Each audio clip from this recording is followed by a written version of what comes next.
KBS 스튜디오의 천일야화, 퀴어 얽힌 야한 이야기, KBS 아나운서 이계진 충격 방송비와 뉴스를 말씀드리겠습니다. 딸꾹. 오늘은 10번째 낭독 시간입니다. 읽어드릴게요. 여보셔요. 말씀 낮추셔요. 방송을 하고 난 뒤에 시청자들의 반응은 퍽 다양하다.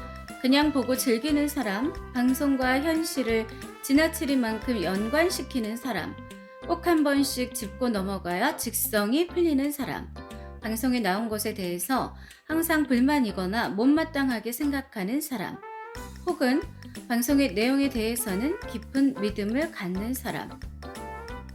그러나 한편 생각하면 그것은 방송의 내용에 따른 상대적인 결과일 수도 있다는 생각이다. 책임과 원인은 방송에 있다. 이번에는 각양각색의 시청자들의 모습을 해프닝을 통해 살펴보고자 한다. 우리나라에서는 쌀과 보리와 밀가루의 영양 순위가 풍흉에 따라서 바뀌는 일이 많다. 가령 보리가 풍년이면 보리가 가장 영양이 많아서 건강식이요 장수식이 되고, 밀가루가 많아 수입돼서 분식을 장려할 때는 밀가루야말로 가장 좋은 건강과 영양식이 돼버린다. 쌀은 그동안 당뇨병의 주범이었고 불완전한 곡물이었던 슬픈 역사가 있다. 최근에는 쌀이 남아돌자 서서히 쌀의 영양이 높아가고 있다. 해괴한 현상이다. 그러나 어려웠던 우리의 경제 사정을 감안할 때 애국의 차원에서 그다지 큰 잘못을 저질렀다고는 보고 싶지 않다. 그런데 어느 해인가 문제가 생겼다. 기록적인 가뭄으로 농작물은 흉작이었는데 일조량이 풍부해서 소금의 생산이 반대로 엄청나게 많았다. 소금이 넘쳐서 소금값이 폭락하자 소금 생산자들은 울상이었다. 나라가 손바닥만하니 넘치고 처지는 일이 많은 편이다. 방송에서도 캠페인을 벌이게 됐다. 고혈압과 암의 주범이라고 구박하던 소금을 하루아침에 찬미하고 소비 촉진을 유도하는 쇼를 해야 했던 것이다. 소금은 살균 작용과 함께 인체의 저항력을 길러주는 힘이 있기 때문에 적당량의 소금은 항상 섭취해야 합니다. 군인들이 한여름에 비지땀을 흘리며 훈련할 때도 소금을 한 줌씩 먹은 사람은 일사병에 걸리지 않았습니다. 남양군도에서도 일본군은 풍토병에 쓰러져도 짠돌이 한 고기는 까닭 없었습니다. 내년에 소금 생산이 어떨지 모르니 쌀 때 많이 사둡시다 라고 사재기까지 유도하면서 염업조합 사람은 열을 올렸고 아나운서는 적당한 맞장구를 쳤다. 방송이 끝났다. 감사합니다. 아나운서님, PD님. 정말 저희 소금 생산업자들을 살려주셨습니다. 도움이 됐으면 저희들도 좋겠습니다. 그날 오후 퇴근 무렵 PD로부터 고민스러운 전화가 왔다. 큰일인데? 현관에 나가봐. 퇴근길에 생각 있으면 한 포대 가져가고. 무슨 소리야요? 퇴근길 현관에는 소금 포대가 원망처럼 수북히 쌓여 있었다. 좋게 20포대는 돼 보였다. 기록을 보니까 한 포대에 당시 가격으로 200원씩이었다. 소금을 선물로 가져온 염업조합 간부는 온데간데도 없었다. 아, 세상에서 가장 짭짤한 뇌물을 받은 아나운서가 됐다. 설마 우리를 소금절이로 만들 생각은 아니었겠지? 방송에 나가는 노래는 프로그램 제작자의 선곡으로 전파를 타기도 하지만 시청자들의 요청에 의해서 선곡되고 전파를 타는 경우도 있다. 이른바 리퀘스트곡, 전화나 엽서를 통한 희망음악의 경우다. 한두 곡을 놓고는 잘 모르지만 자주 들어오는 신청곡을 각 방송국에서 경쟁적으로 틀다 보면 자연히 몇몇 노래들은 어떤 형태로든 부각이 되기 마련이다.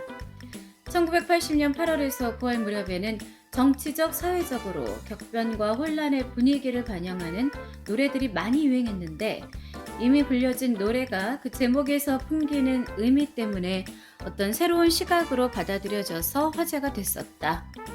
언론이 통제되고 자연스러운 이야기가 오가지 못하도록 감시가 되는 상황에서는 결국 유언비어가 퍼지고 힘있는 세력들에 저항하기 위한 온갖 루머와 풍자와 비아냥거림이 돌게 마련인데 다음의 노래들이 과연 그 무렵에 왜 의미 있게 불려졌는지 이유를 생각해 보는 것도 재미있을 것이다. 그 시대의 상황은 이미 다 아는 대로다. 조용필의 돌아와요 부산항은 정치고 뭐고 이제 다 틀렸으니 부산으로 돌아가게 됐지 않느냐는 뜻으로 정치인 K모 씨를 연상하게 했다. 이난영의 목포의 눈물도 마찬가지다. 이제 모든 것은 끝난 듯하니 눈물을 삼키고 목포로 내려가야 하는 것이 아니냐는 뜻으로 또 다른 정치인 K모 씨를 연상하게 했다. 또 한 사람의 K모 씨를 위해서는 꿈꾸는 백마강이라는 노래가 있었다. 충청도 부여지방의 백마강 때문에 정치인 K씨의 처지와 연관지어 생각하면 꽤 그럴듯한 노래임을 느끼게 했다. 실제로 방송에서 흘러나오는 노래의 횟수보다는 제목을 입에서 입으로 전하며 3K씨를 연상하게 하곤 했다. 김윤희의 북치고 나팔불고도 그렇고 윤한기의 나는 행복합니다도 새로운 뜻으로 해석됐다. 제이모 장군을 의미한다고들 했다. 그러나 알파벳으로는 같은 제이 장군이지만 한 사람은 윤한기의 별이 빛나는 밤에와 채병걸의 진정난 몰랐었네가 어울리는 주인공도 있다고들 했다. 그런가 하면 김도향, 이종용의 난 참 바보처럼 살았군요는 그 자조적인 창법과 함께 시모 씨를 연상하는 노래로 은근히 지칭됐었다. 또 혜은이의 후회와 윤중식의 왔다가 그냥 갑니다 등도 의심받기 딱 알맞은 노래들로 화제에 오르내렸다. 무슨 곡은 누구누구 주제가래 이런 소리가 유행처럼 번졌는데 그런 소리를 하고 다니던 사람은 당시의 규정으로 볼 때 불순분자들이었다. 그 때문에 원래는 그런 의도가 아니었다 해도 방송 프로그램에 내보내는 대중가요들은 이상한 기준으로 재조명됐고 PD들이 아무 생각 없이 그런 노래들을 방송에 내보냈다가도 괜히 눈치를 봐야 하는 웃지 못할 분위기도 있었다. 그로부터 상당 기간 라디오에서 흘러나오는 노래들의 제목은 은근히 주목의 대상이었다. 실제로 의령에서 일어난 순경 총기 난사 사건과 이철이 장영자 사건으로 국회에서 대정부 공격에 격론이 벌어지고 있던 1982년 5월 말에서 6월 초에 KBS 제1라디오 일요일 아침입니다 프로그램에 선곡됐던 노래 가운데 팝송 브릿지 오버 더 트러블드 워터 험한 세상의 다리가 되어가 끼어 있었다. 그 선곡표를 본 모 간부가 담당 PD에게 말하기를 험한 세상의 다리가 되어라니 왜 이런 부정적인 노래를 방송하려 하지? 했다는 알레르기성 폭소담이 나올 정도였다. PD는 아연실색했다. 이제부터는 일반 시청취자들의 온갖 시시비비 항의들을 모아보겠다. 1981년 5월 14일의 경북 경산 대열차 사고는 보기 드문 참사였다. TV와 라디오는 사고 발생 즉시 그때그때 속보를 내기 시작했다. 교통부 장관은 고통부 장관이 되어 때마침 개회 중인 국회에 출석해서 엄중한 추궁으로 곤혹스럽기 짝이 없었다. TV 화면은 피비린내가 나는 듯했고 뉴스 시간마다 신음소리가 들리는 듯했다. 그런데 공교롭게도 그날 밤 TV 9시 뉴스를 담당했던 모 앵커의 차림이 화근이었다. 어느 비분관계파 시청자의 이유 있는 항의였다. 앵커의 넥타이가 너무 호사스럽다는 것이었다. 여보쇼, 이렇게 수십 수백 명의 사상자가 났는데 그 사실을 보도하는 앵커맨이 단정하고 정중한 차림을 하지 않고 그게 차림이 뭐여? 약간의 변명과 간단한 수긍을 해봐야 소용이 없었다. 대단히 격앙돼 있었다. 하기야 50여 명 사망에 260여 명의 중경상이었으니 전국이 초상집 같은 판이었다. 결국 앵커의 넥타이가 지나치게 호사스러웠음을 시인하고 다음날 뉴스를 진행하다가 정식 사과의 말까지 해야 했다. 지난 시간에 본인이 너무 요란한 넥타이를 메고 나왔음을 죄송하게 생각합니다.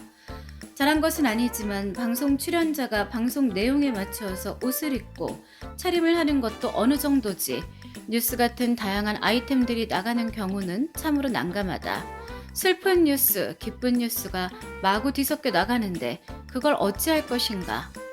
가능하면 뉴스 진행자들은 미소 띤 얼굴로 희망이 있다는 표정을 짓고 자신만만한 태도로 뉴스를 하라고 해서 계속 표정을 그렇게 짓고 신나게 뉴스를 하다 보니 불에 타서 숨진 사람에 관한 뉴스를 읽으면서도 웃었다는 제목으로 혼이 난 사람도 있다.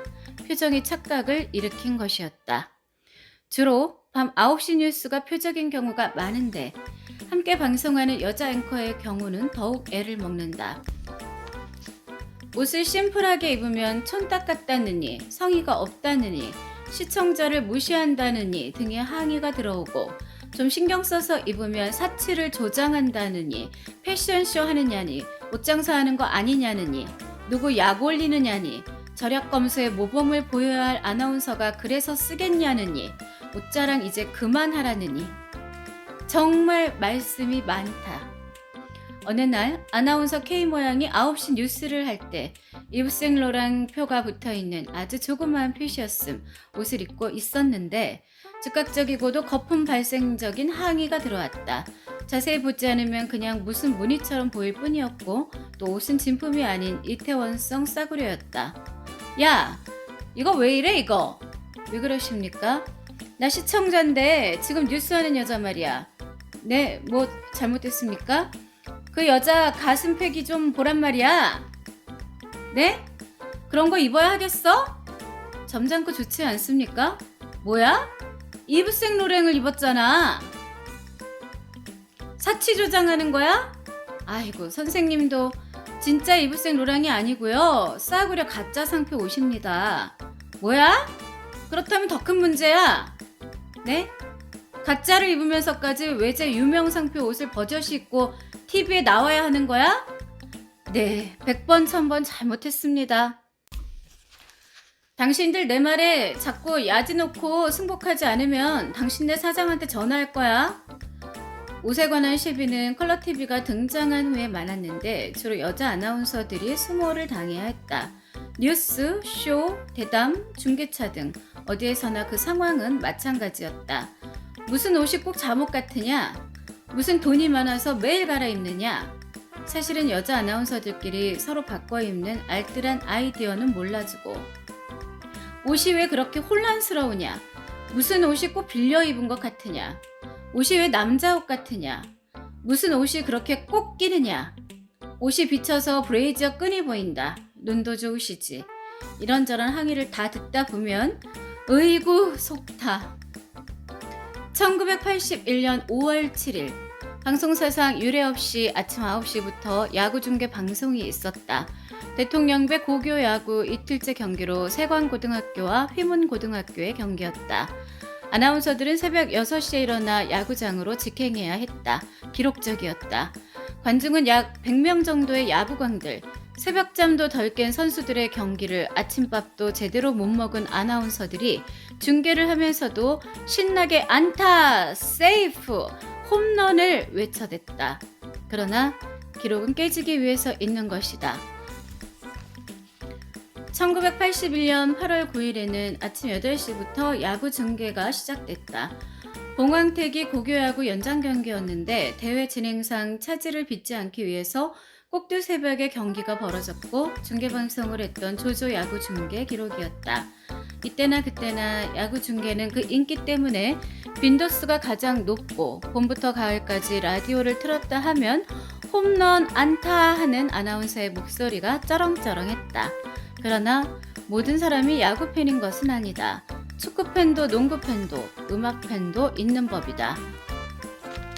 다음에 엽서는 야구 중계에 증오심을 품고 있는 축구팬의 항의 엽서다. 거품을 물고 읽어야 재미있다. KBS는 야구 전용 방송국인가? 그러면 아예 야구장에다 방송국을 차려놓고 다른 프로 집어치우고 1년 12달 야구 중계만 하면 어떻소? 야구가 우리나라 국기인가? 전 세계적 스포츠인가? 모든 스포츠는 평등한 것. 스포츠란 국민 누구나가 즐기고 운동함으로써 건전한 정신과 굳센 체력을 기르는 것이 중요 요건이 될 것이오. 어찌 야구만이 스포츠의 대명사처럼 야구시합 있는 날이면 선무당 분날 기다리듯이 미친 듯이 중계차를 몰고 가서 신명나듯이 3시간 이상을 소란 피워야 하오. 일부 젊은 사람들이 모여 떠든다고 온 국민이 모두 야구를 좋아한다고 판단했다간 큰 오산이요 오산. 중이 염불엔 마음이 없고 제사밥에만 마음이 있는 거요? 방송하는 사람들이 좋은 프로 만들 생각은 안 하고 야구에만 미쳐 날뛰니 참으로 한심하고 통탄할 일이요. 더구나 KBS가 주최한 대통령배 축구는 거들떠보지도 않고 봉황대기 고교 야구만을 다루니 엉터리 중이나 다름없소. 대통령이 높소, 봉황이 높소, 국가대표가 높소, 고등학교 야구 선수가 높소. 이상. 이 엽서는 영등포구 영등포 5동 190번지 7호에 사신다는 박광석 씨라는 분이 보냈는데 떳떳이 자기를 밝혔고 내용도 당당했다. 다만 흥분한 분위기가 역력했고 퍽 정의감에 불타는 분이라는 느낌이었다. 아나운서들은 이 엽서를 돌려가며 읽었고 읽는 사람마다 가가대소했다. 야구 중계가 너무 많다는 항변은 방송작가와 프리랜서들로부터도 있었다. 왜냐하면 수입이 줄기 때문이었다. 그래서 그들로부터 나온 재미있는 이야기가 있다. KBS는 코리안 베이스볼 시스템에서 유래됐다는 주장이었다. 못마땅하다는 뜻이겠지만 해마다 초겨울이면 라디오, TV에서는 연탄가스를 조심하자는 계도를 많이 한다. 어느 해인가 TV 화면에는 연탄가스 또는 일산화탄소가스를 조심하자고 하지 않고 간략하게 시오가스를 조심하자고 했다. 그런데 어느 고등학교 학생이 항의를 했다. 시오는 위험하지 않다는 것이다. 왜냐하면 시오는 코발트지 연탄을 피울 때 나오는 유독가스 시오가 아니라는 것이다. 수백만의 시청자 가운데 일산화탄소는 시오라고 대문자로 써야 한다는 사실에 주목한 사람은 별로 없었고 틀렸다고 본 사람도 그냥 넘겨버렸는데 유독 한 학생이 이의를 제기했던 것이다. 똑똑한 학생이다. 고등학생의 승리다. 퀴즈 탐험 신비의 세계는 진귀한 동물들의 세계를 퀴즈와 함께 공부하는 교양 오락 프로그램이다. 하루는 매미의 수명에 관한 문제가 출제됐는데 정답을 5년이라고 했다. 방송이 나간 후에 해설을 담당했던 대전대학교 생물학과 남상호 박사 앞으로 단단한 항의 전화가 걸려왔는데 모든 것을 책임지겠느냐는 것이었다. 무슨 말씀입니까? 매미의 수명이 5년이라고 하셨죠? 좋습니다. 지금 저희 출판사에서 발행한 동물 도감을 사간 사람이 항의 전화를 해서 그러는데 저희 회사 책에는 매미의 수명이 6년으로 돼 있고 방송국 TV에는 5년이라고 했다며 엉터리 책을 반품하겠다고 소동입니다. 책임지시겠습니까? 이것 보세요. 매미의 수명은요. 최단 2년에서 최장 17년까지 다양한데요. TV에 나간 매미는 5년이 수명입니다. 그래요. 출판사도 자신이 없는 모양이다. 다행스럽게도 우리 쪽의 설명으로 간단히 해결되긴 했지만 자연과학 도서류가 빈곤한 우리나라에서나 있을 수 있는 해프닝이었다. 일본 책에서 발췌에 베낀 책들이 과거에 많았던 것도 한 이유라면 이유다. 방송국의 승리였다. 남상호 박사는 수억 원 물어내는 줄 알고 잠시 놀랐을지도 모른다. 또 한 가지를 보자. 올해 1990년은 말의 해인데 정초의 퀴즈 탐험에서 말을 주제로 특집을 마련했다. 문제가 말이 웃을 줄 아느냐 모르느냐 하는 것이었다. 정답은 말도 웃을 줄 안다는 것이었다. 웃어도 이빨을 드러내고 웃는 것이었다. 그런데 방송이 나간 직후에 거센 항의가 들려왔다. 말이 웃는다뇨. 이거 원 개가 다 웃을 노릇입니다. 네? TV 화면에서 웃는 모습을 분명히 보셨지 않습니까? 당신의 방송국에서 어제 내보낸 프로그램에서는 분명히 말은 절대로 웃지 않는다고 했는데 방금 전에 퀴즈 탐험에서는 말도 웃는다니 이거 도대체 어떤 말을 믿어야 됩니까요? 말이 웃는다, 말은 웃지 않는다로 방송국의 말이 앞뒤가 맞지 않으니 시청자의 항의는 말되는 말인데 말이 웃는다는 말이 맞는지 말은 아니 웃는다는 말이 맞는지 통 헛갈리게 됐다는 항변이다. 전화하신 선생님, 꽃이 웃는다고 웃음소리가 들립니까? 새가 운다고 눈물이 흐릅니까? 시냇물이 노래한다고 노랫소리가 들립니까? 모든 사람이 만든 사람의 기준으로 표현하는 말 아닙니까? 이빨까지 드러내고 힝거리는 말을 보고 웃는다고 했다 해서 무슨 큰 잘못이 있겠습니까? 해량해 주십시오. 이렇게 따지고 항의하는 시청자들도 있지만 세상에 더 없는 순박한 사람들도 많다. 군산방송국 쪽에서 들려온 이야기다. 여보셔요? 병무상담이지요? 이러저러한 고민이 있는데 어떻게 하면 좋습니까요? 네, 선생님께서는 어쩌고 저쩌고 하셔야겠습니다. 여보셔요? 말씀 낮추셔요. 저 이제 겨우 19살인데요. 말씀 놓으셔요. 아, 네, 고맙습니다만 선생님의 경우는 말씀이죠. 아니, 말씀 낮추시라니까요. 저는 선생님이 아니라니까요. 말씀 낮추셔요. 아, 글쎄, 그래도 이건 방송이라서요. 선생님, 제 이야기를 그냥 들으세요. 네? 아이, 참, 선생님, 말씀 놓으시고 말씀하시라니깐요. 그날 상담은 말씀 놓으시라, 그냥 들으라로 공방이 계속돼서 청취자들을 폭소하게 했다. 1983년 5월 3일 서울 삼성동에서는 8.3 우주과학 박람회가 한창이었다. 우주시대에 살고 있음을 실감하게 하는 박람회였다. 그곳에서 서동숙 아나운서와 오후에 교차로 생방송을 진행했다. 자, 우주시대에 걸맞는 기동성 있는 방송을 해보자 해서 관람객 중에 아무나 오셔서 그의 고향에 전화를 걸어 식구들을 놀라게 해주자고 제의했다. 진주 청년인데 합기도가 5단이었고 동생의 문제로 서울을 왔다가 행운을 잡은 것이다. 진주로 다이얼을 돌렸다. 어머이, 접니다. 니가 어찌 됐노? 어머이, 저 지금 라디오에 나온 기라요.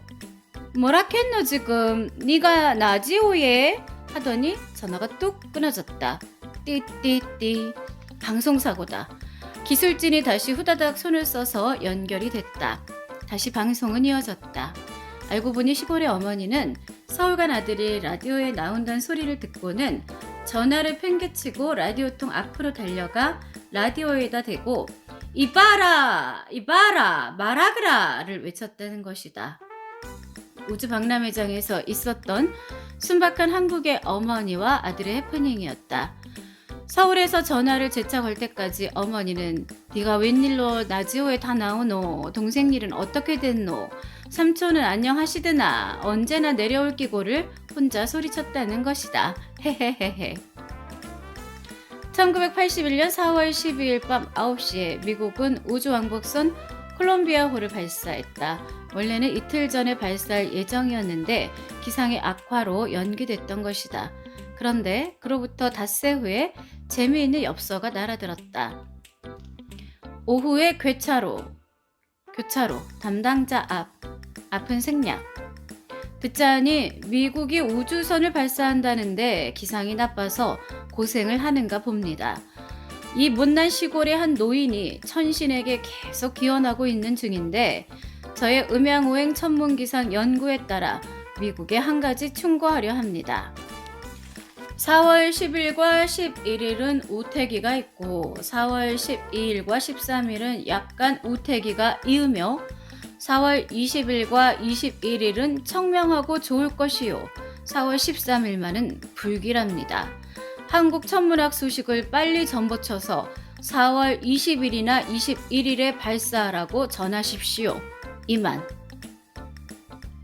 결국 미국 시간으로 우태기가 있는 날 쏘아 올렸지만 콜롬비아호는 성공적으로 발사됐다. 나사의 과학자들이 이 소식을 들었다면 얼마나 눈물이 나도록 고마워했을까. 한국의 할아버지 만만세. 이것은 전라북도 장수군 산서면 쌍계리에 사시는 이창희 할아버지의 사연이었다. 양키 고홈을 외쳐대도 이런 우정은 있소이다.